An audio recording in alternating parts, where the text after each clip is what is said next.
국제교역의 최종 성적표인 경상수지가 한 달 만에 다시 적자로 돌아섰습니다.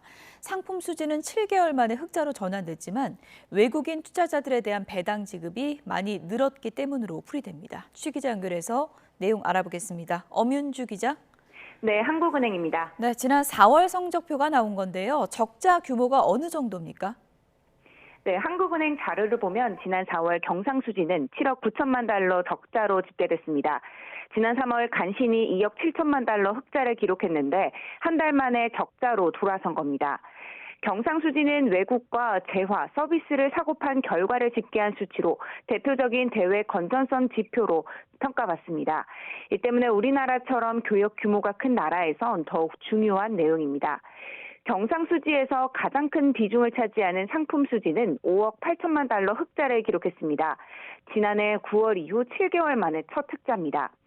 하지만 운송과 여행 등을 포함하는 서비스 수지는 12억 1천만 달러 적자로 부진했습니다. 1년 전과 비교하면 15억 달러 넘게 급감한 규모입니다.